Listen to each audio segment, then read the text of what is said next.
Market gap up, gap down इसी में खेल रहा है, राइट? अगर आपने मेरी पिछली वीडियो नहीं देखी, उसमें मैंने क्लियर कट बताया है कि आने वाले समय में मार्केट ऐसे ही बिहेव करेगा। Chances are probably very high for next 2 to 3 years कि मार्केट गिरेगा।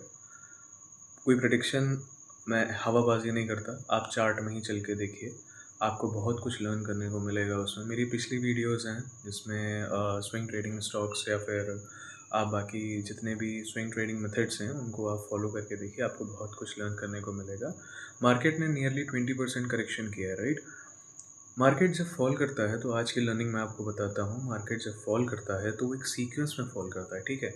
विच इज़ फर्स्टली 13%, सेकेंड होता है 23% या 20% की रेंज में, उसके बाद 33 to 35%। 35% से ज़्यादा रेंज में उसके आगे नहीं जाता है वंस एक बार के फॉल में। ये बात याद रखिएगा, मार्क कर लीजिए, लिख लीजिए। और बाकी चीज़ों में भी आपको इस चीज़ का बहुत ज़्यादा ध्यान करना पड़ता है कि जब मार्केट फॉल करता है तो स्टॉक्स को हो सके शॉर्ट टर्म पे जब एसएल हो तो एसएल ले लिया करिए।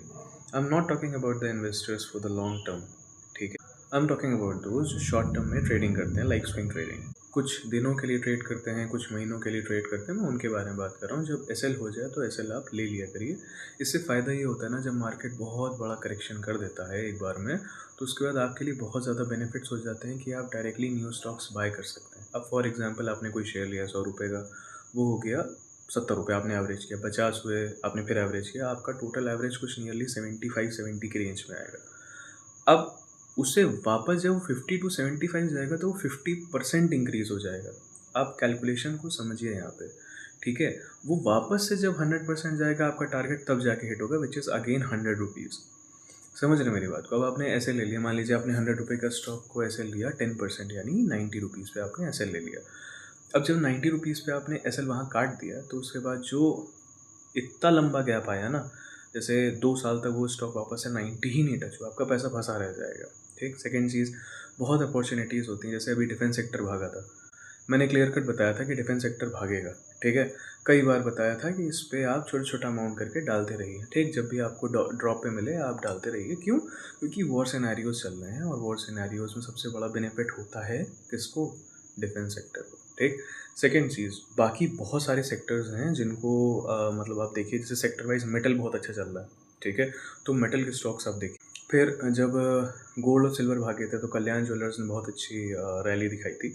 ऐसी बहुत सारे स्टॉक्स होते हैं, तो उस समय आपके पास कैपिटल रहेगा तभी तो आप उसको इन्वेस्ट कर पाओगे। अब आपके पास कैपिटल ही नहीं है, आप जीरो बटा सन्नाटा है, प्रॉब्लम तब आ जाती है। समझ में आई? आई होप समझ आ रहा होगा मैं क्या समझाना चाह रहा हूँ। इट डजेंट मैटर्स कि आपके पास कैपिटल 1 लाख है, 1 करोड़ है, 10 करोड़ है। व्हाट मैटर्स इज आपके पास 10,000 पे क्या आपके 1,000 रुपये बन रहे हैं शॉर्ट टर्म में, वो ज़्यादा मैटर करता है, ठीक है? और सेकेंड चीज़, अगर आप एनालाइज करिए कि ईयरली बेसिस पे 10,000 की अगर आप एफडी कराएंगे तो नियरली 600 रुपये मिलेंगे, ठीक है? अब आप स्टॉक्स को ज़रा एनालाइज करिए।